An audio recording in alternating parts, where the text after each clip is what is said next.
G'day fellas and welcome to a tier list, but this is going to be a little bit different. In this tier list, we are going to be focusing on free-for-all civilizations and which civ is the best one to go for, which one is the best civ to get. Because as you guys know, free-for-all is somewhat taking over Age of Empires 4.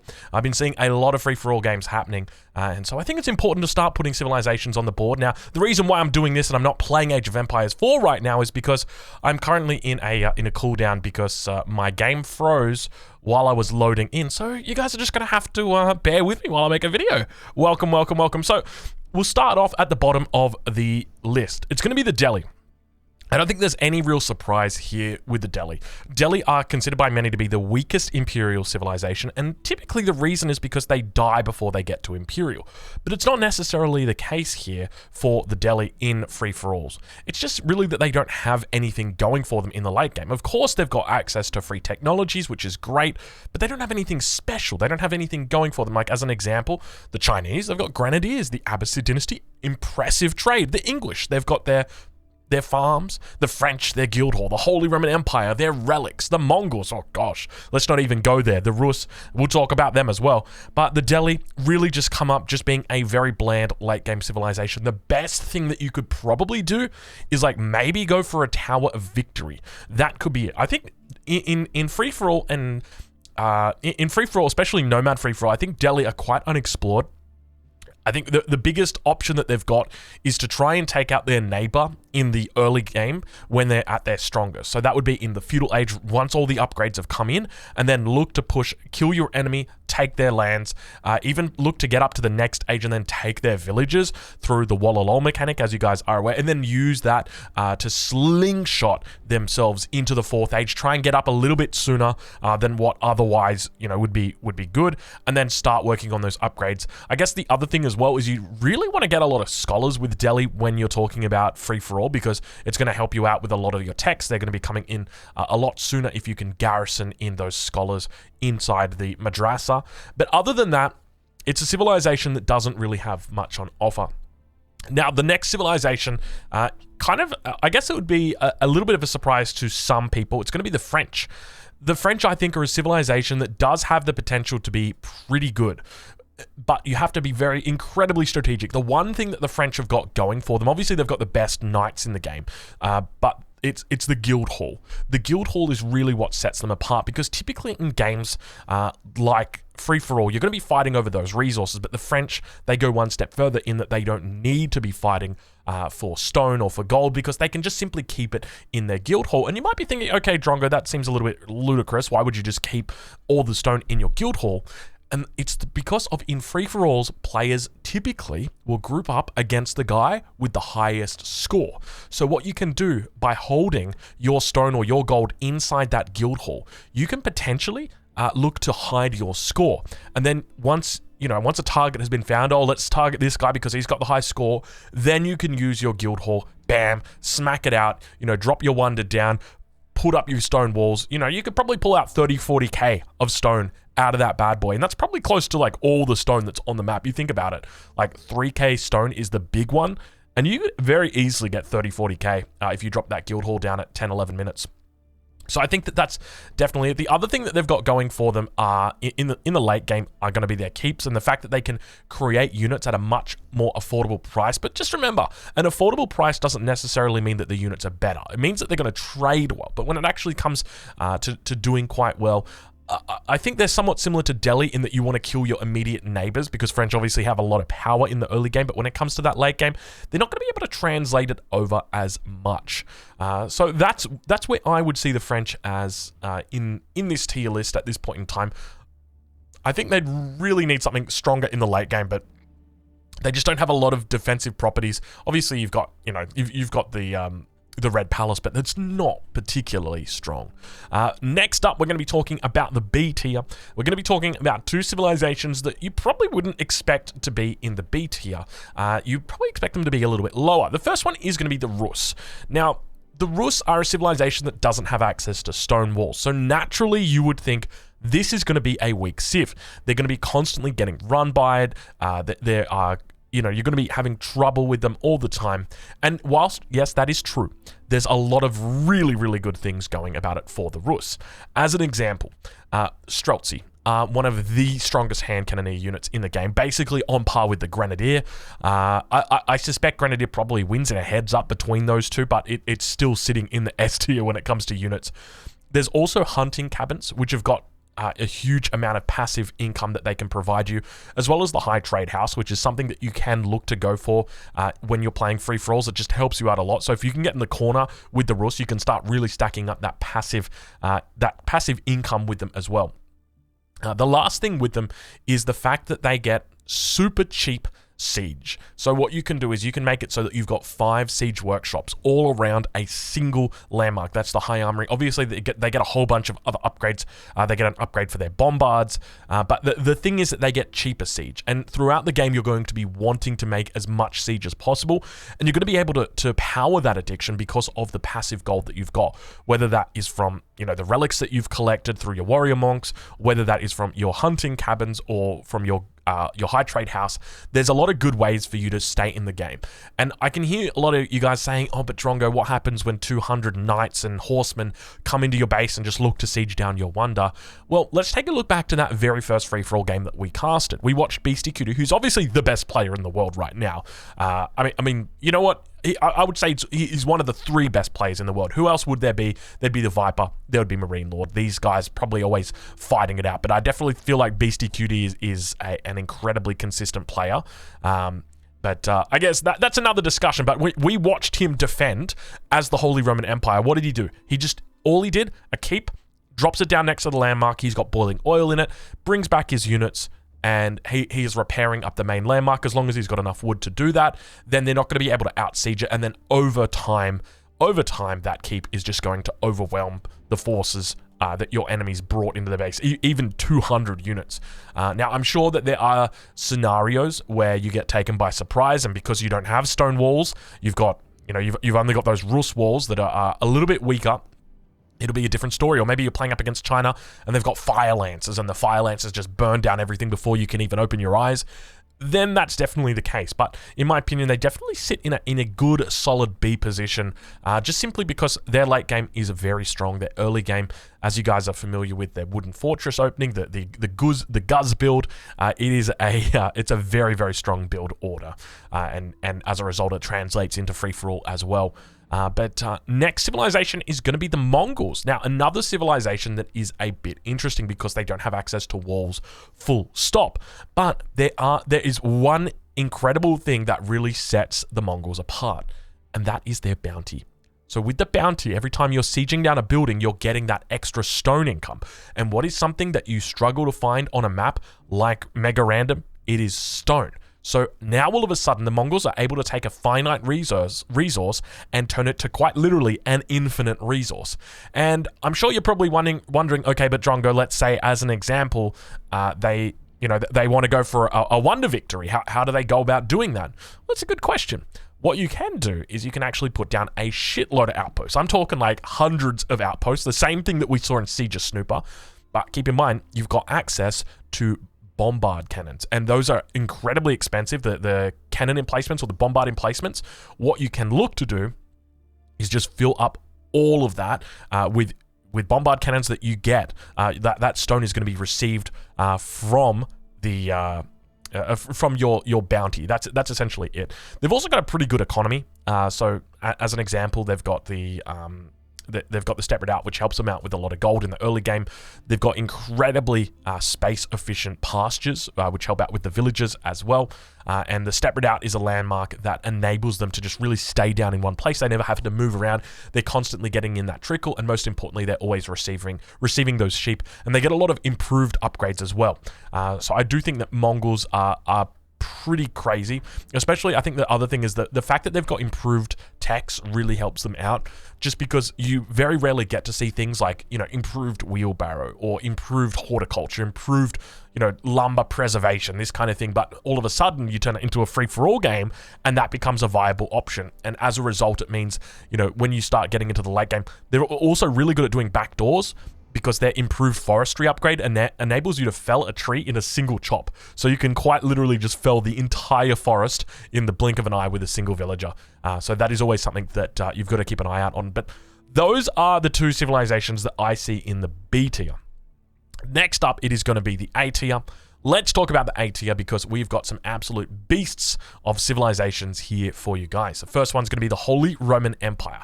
Not a very strong 1 versus 1 civilization, but a very strong free-for-all civilization. You might be wondering what it is that sets them apart.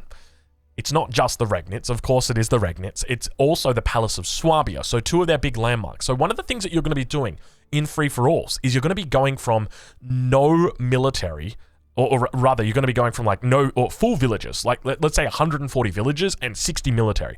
And you're going to decide, okay, I'm going to attack my closest enemy. I need to kill him. I need to take him out. So you're going to delete like 100 villages and you're down to 40 villas and they're just hanging out on farms. And so you go up to 160 population, you fight, you kill him. And now what do? You need to rebuild that economy. How do you do it?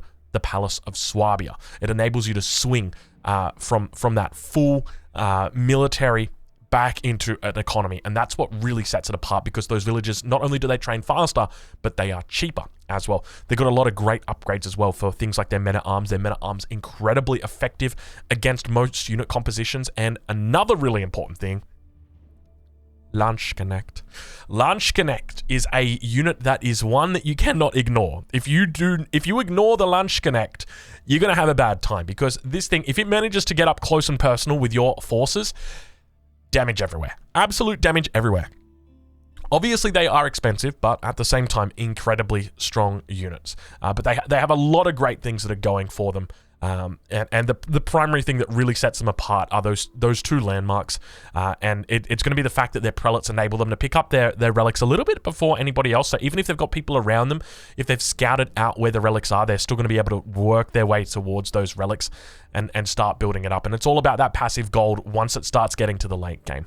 But that is where the Holy Roman Empire sit. Next up in the A tier, it is going to be the English, another very, very strong civilization. So the big thing here is enclosures.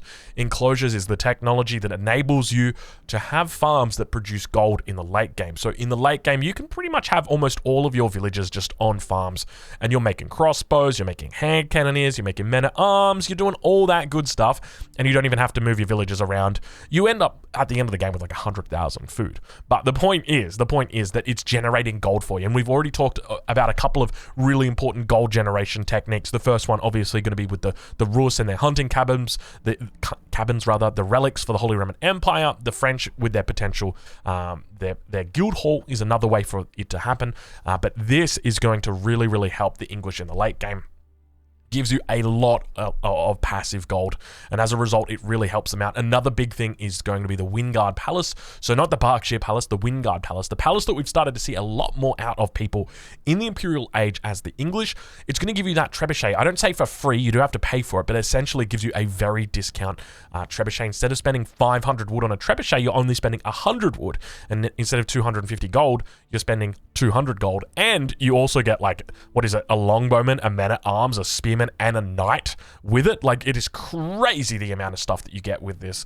And that's going to help you as well in the late game.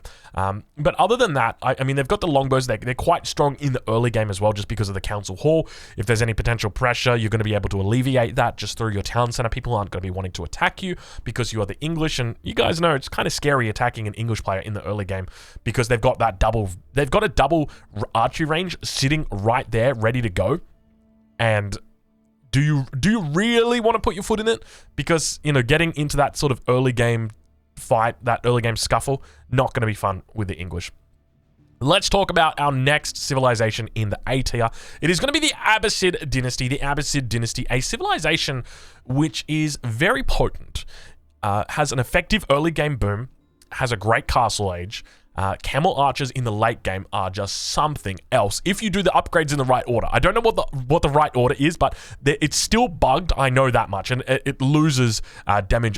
I probably have to look into that and just find out, just in case I'm playing a game and I get the Abbasid. I'm like, oh, I want to make camel archers, but what order do I do it? So the big thing with the Abbasid dynasty is that they can trade, and their trade is incredibly effective because unlike the French, who get that extra bonus, when they go for the Chamber of Commerce landmark, the Abbasid, they don't have a mutually exclusive landmark in the Second Age. They can choose whatever landmark they want to, and even take that up to the Imperial Age, and you can technically get an Age 5, quote unquote, or a post-Imperial Age, if you get that 4th House of Wisdom wing. And one of the things that enables it to be so strong is just that incredible trade economy that you can get going. You get out a huge amount of production, and now you've got traders together with farmers. And keep in mind, farmers for the Abbasid dynasty, some of the best farmers in the game. Not only do they have those standard 3 farming upgrades, but they've also got the upgrade from the economic wing, and they also have improved processing, which further increases the amount of resources that they're dropping off. So they've got a lot of great things that are going for the Abbasid dynasty. The big thing is that their economy is really, really strong, and their army is very, very pop efficient because it's so expensive. It's difficult to make cavalry against them as well because they're always going to have camels out on the field, and it makes it very difficult to deny an Abbasid player in the late game it's very difficult to push on them. As we saw in that Siege of Snooper video, you guys would know just how incredibly strong the Abbasid dynasty is, and it's that economy, it's that powerhouse of an economy that enables them to be that strong. But now moving on to our final civilization, it is no surprise it sits at the top of the table. It is going to be the Chinese. Now, why are the Chinese first? Well, let's start with one thing. It is going to be Grenadiers. So the Chinese have got an upgrade, Pyrotechnics. It's unique to them. It increases the range of all gunpowder units by 20%. That's your bombards, that's your Baochuans, that's your hand cannoneers, and that is your Grenadiers. So all of a sudden they go from 4 range up to 4.8. Great. That's a good start. Grenadiers, one of the strongest units in the game right now, in the late game, unrivaled. Quite literally unrivaled. And as a result, it means you can very effectively combo them together. So if you can hold, 70, 80 Grenadiers and then Palace Guards and then Bombards behind it, it's almost an unstoppable force. But in addition to that, the Chinese have actually got a relatively strong early game. I say relatively strong early game with regard to free-for-all, just because your Song Dynasty enables you to stay on 1 TC but still boom at the same time, so that if an enemy does look to try and take you out early, which does happen if you're playing China, that you're going to be able to sort of neutralize them, or at least try your best to do that. You can go 2 TCs in the early game as China. It's very, very risky, though, if you are not in the corner. But the next thing that's quite strong, and majority of this is just going to be, Chinese late game, typical Chinese late game, is just about getting there. So the next thing is that they've got upgraded walls. So every civilization has got access to an upgrade which increases the health of their buildings. I think it's by 30%.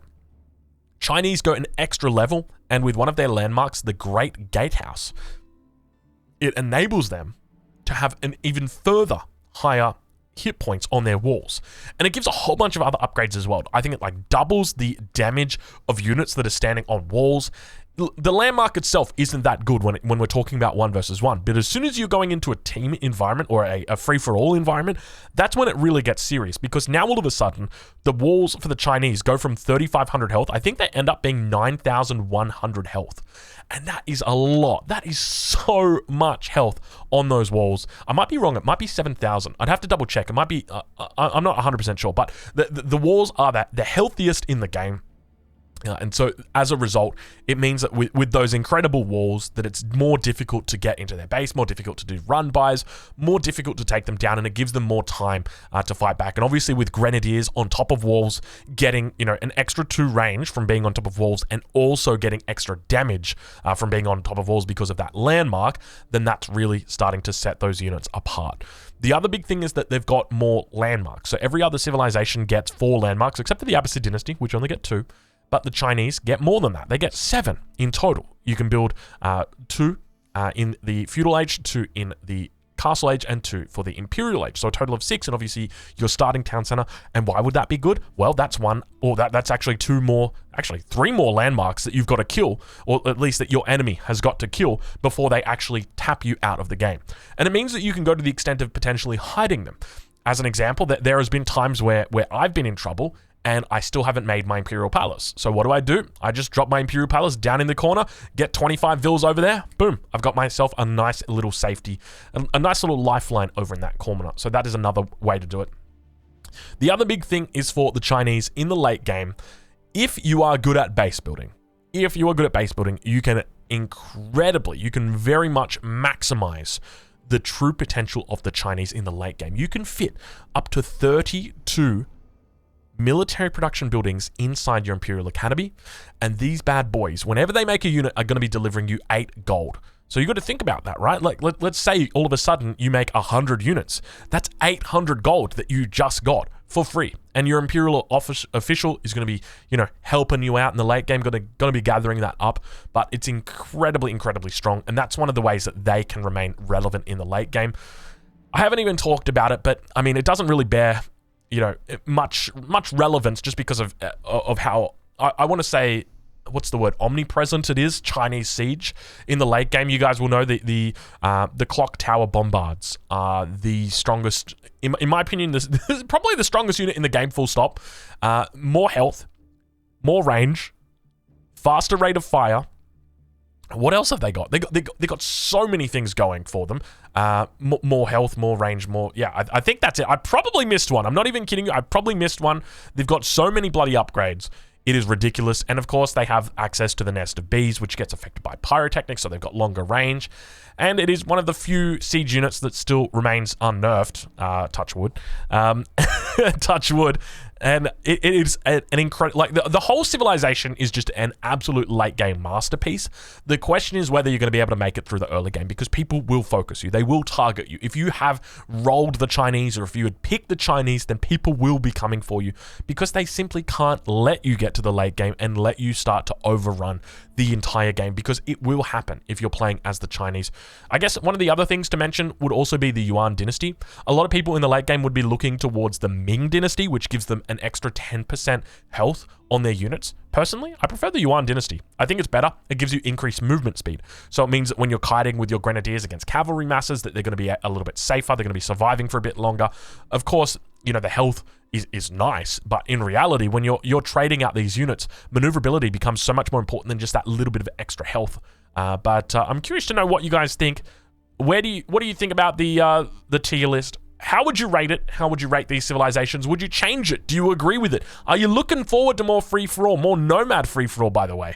Because let's just say that there should be coming some more stuff up. There should be some more stuff coming up. Let's just, I don't know. I don't even know what I just said. But anyway, I suspect you guys are going to be looking forward to it. So I'll let you know when I've got any news for you. But thank you guys so much for watching. I'll catch you guys in the next one. And I guess that means I can now finally go play my game, because the cooldown is finished. So I'll catch you guys in the next one. Thank you so much for watching.